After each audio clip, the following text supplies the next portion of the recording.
eu hospedei na minha casa um queniano. Mas quando ele chegou aqui, eu fiquei envergonhado e ficou em silêncio por volta de 5 minutos. A frase que ele disse foi: o meu povo sofreu e deu as costas.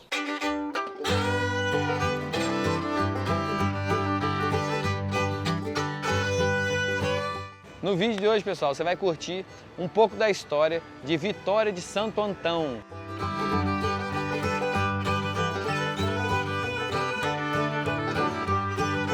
E é aqui em Vitória de Santo Antão que você vai conhecer também a Hecatombe de Vitória, que é uma história que envolve inclusive Escada, um local que eu visitei vários engenhos, e o Barão de Escada tem a ver com Vitória de Santo Antão. Inclusive foi aqui que foram os seus últimos dias de vida, por conta de uma história um tanto quanto peculiar, que eu tenho certeza que vai despertar sua curiosidade, tá? Em uma igreja aqui do centro. Vamos explicar tudinho para vocês.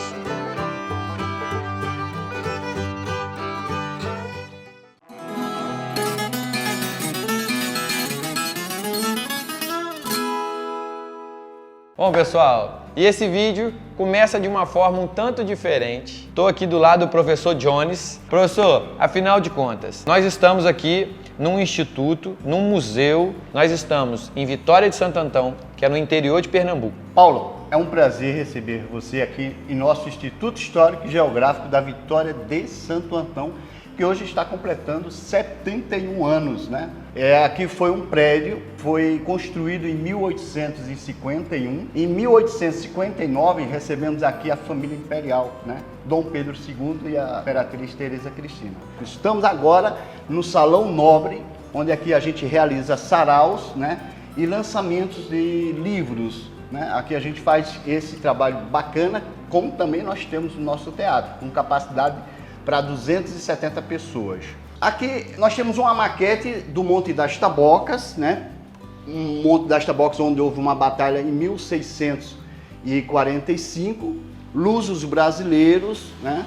Contra os holandeses, o exército holandês. Os holandeses estavam à captura de João Fernando Vieira, que era governador, senhor de engenho. Ele contraiu muitas dívidas através da Companhia das Índias e os holandeses disseram: bora, agora é hora de pagar. Então ele sai da capital com o exército lusos brasileiros para fazer a expulsão dos holandeses. A Pedra da Sentinela, né? A sentinela avista a chegada dos holandeses. Em gritos e alaridos desceram esse morro, os holandeses eles foram encurralados nesses tabocais, que era justamente a estratégia de Antônio Dias Cardoso.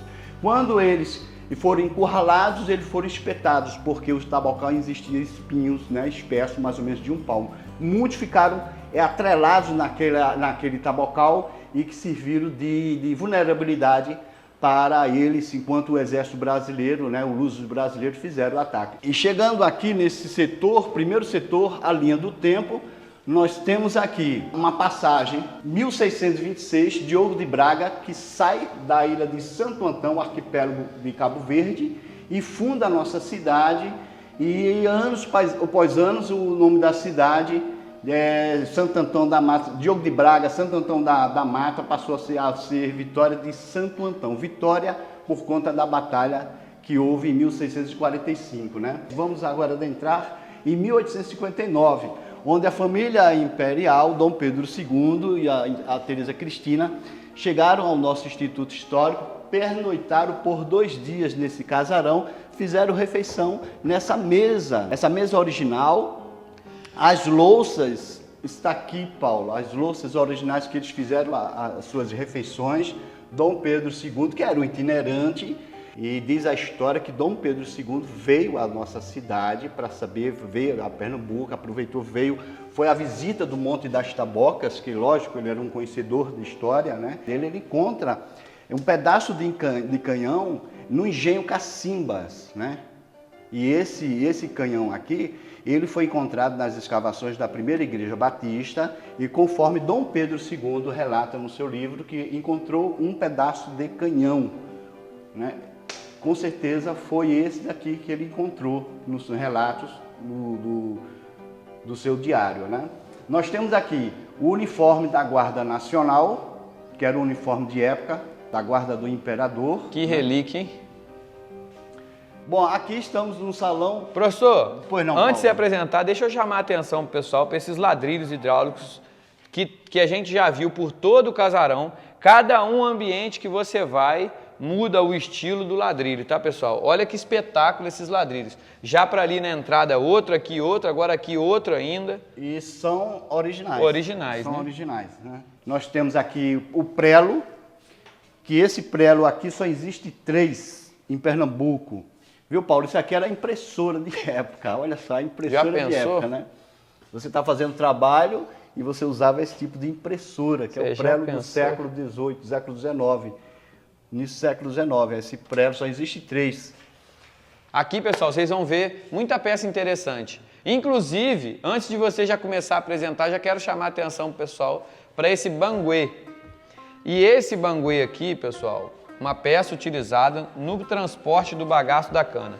Eu tive o privilégio de ver um engenho em funcionamento, que é o engenho Pituaçu, no Rio Grande do Norte. A gente viu todo o processo, desde de moer a cana, sair o caldo ali, a garapa, até o mel de engenho, né? Passou pelas taxas, tudo. É. Inclusive a botada. Nós vimos lá. Celebração, né? A celebração. Eles convidam um padre, né, para fazer a sua missa, né? Isso o seu aí. trabalho religioso para para dar início à moagem, ou seja, a fabricação do açúcar com uma bênção. E nós temos aqui uma miniatura de engenho movido a cavalo, né, que era dessa forma, isso no século XVIII, 1776. Rapaz, isso Era aqui é interessante. Era uma espécie de carrossel, né? E os cavalos ficavam circulando e a moagem da cana passava aqui nesses tornos e aí fazia toda a fabricação do açúcar. As cangalhas, pessoal, isso aqui era utilizado anteriormente no transporte da cana, como esse daqui, ó. Os cambiteiros que eles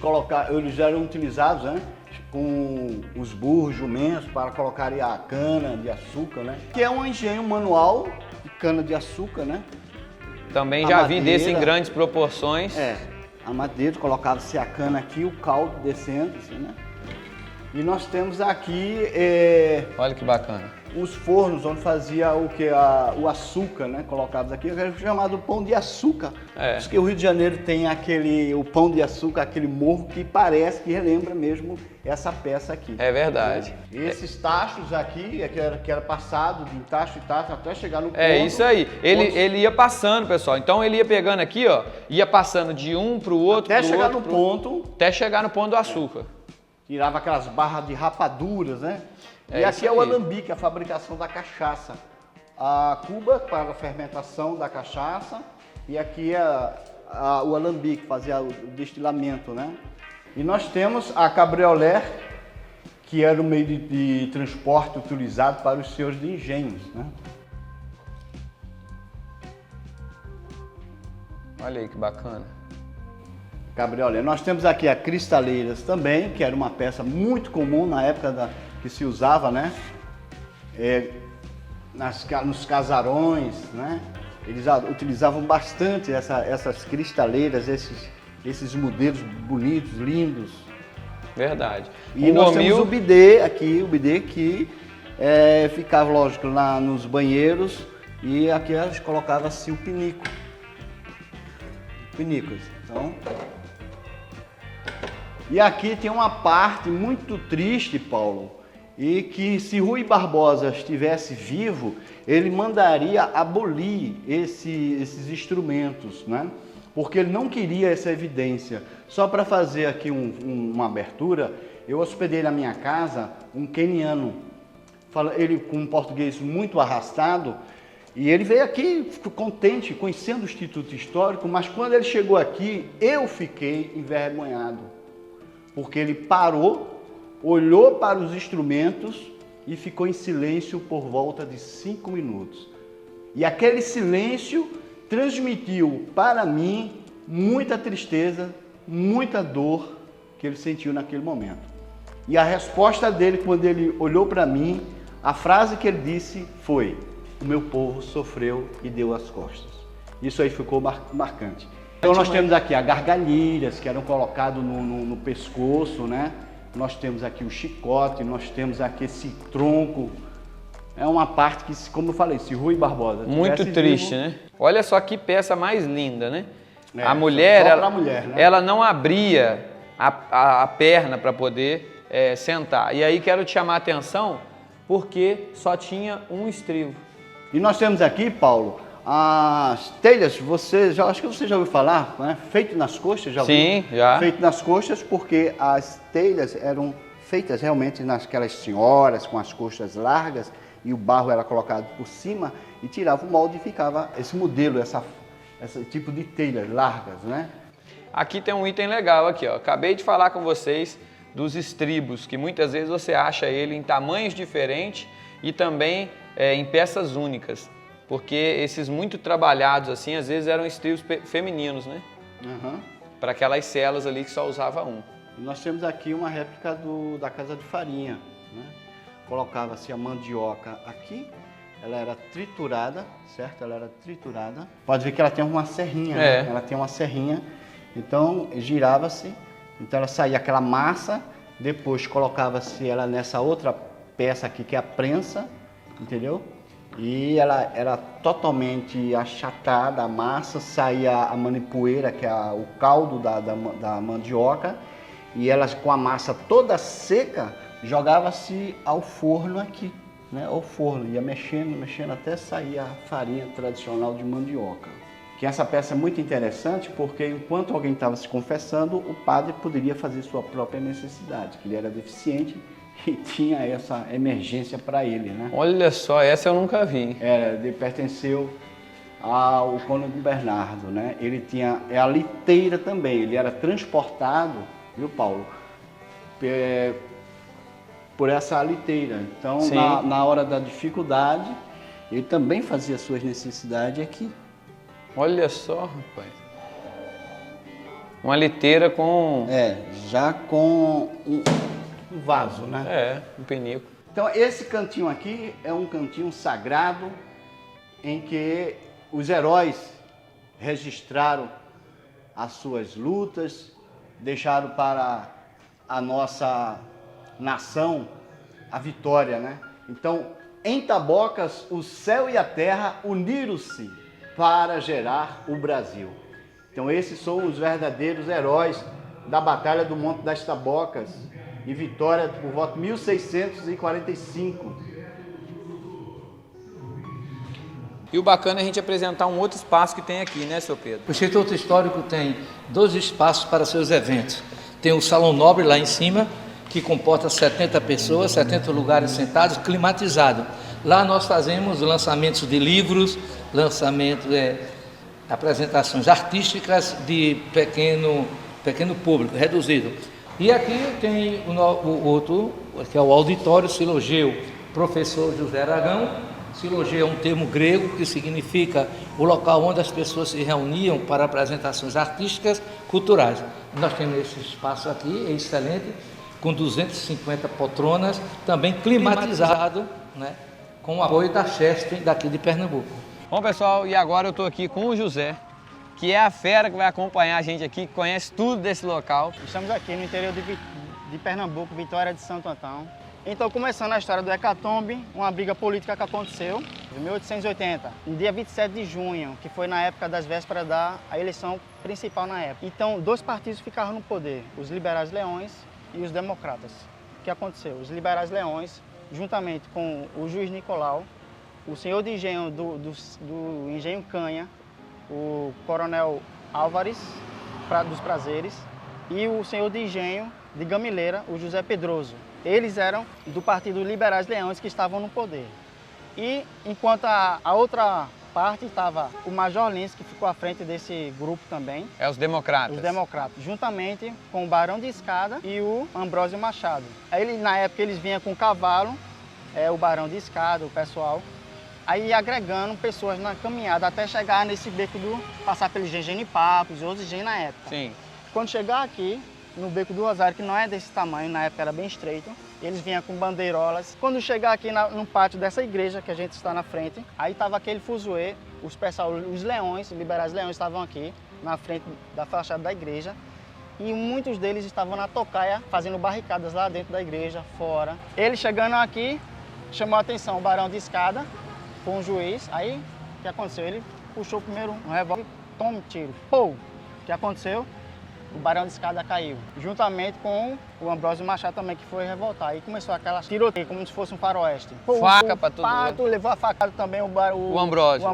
O Ambrósio correu para dentro da igreja, o barão de escada também. E nesse que aconteceu, morreu 15 dos democratas e 2 do Partido Liberais.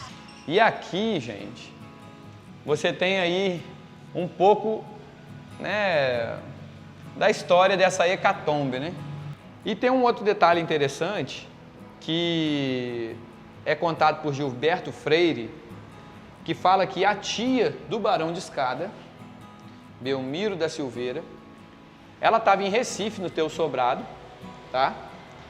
Quando ouviram ela dar um grito, tá? Ela deu um grito, passando mal assim na varanda, ela deu um grito e desmaiou. Já pensou? Ela deu um grito e desmaiou. O pessoal veio tudo correndo para ver o que estava acontecendo. Quando ela voltou desse desmaio, ela falou que teve uma visão, que viu um homem deitado assim e com um semblante de morto, como se tivesse tomado um tiro. É isso mesmo? Isso, marcas de sangue saindo dele. E ela não podia imaginar que era o próprio sobrinho, né?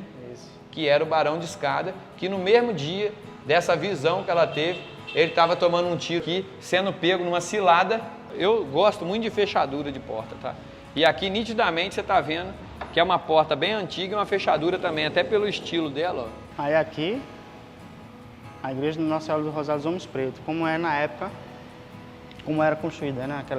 As pinturas na madeira, a forma como era feitas as coisas, né? Os detalhes, né? Que lindo, hein? A réplica da imagem de Nossa Senhora das Vitórias faz alusão à guerra do Monte das Tabocas, que teve a guerra com as 3 raças que se misturaram, o branco, o negro e o índio, para expulsar os holandeses na época. Ela é feita de resina e é da réplica da imagem que está lá na paróquia de Santo Antão. Vocês podem ver. É uma réplica. Uma réplica. Aqui está a cabine das artes de madeira, dos santos de madeira, né? Os devocionários na época, né? Nossa Senhora da Conceição, São Sebastião, Santo Antônio, tudo feito em madeira. Aqui tá as casulas que os sacerdotes usavam, mitra do bispo, estola. Tá aqui a casula que o Padre Pita celebrou lá no Monte das Tabocas, quando fez 300 anos, essa daqui, né?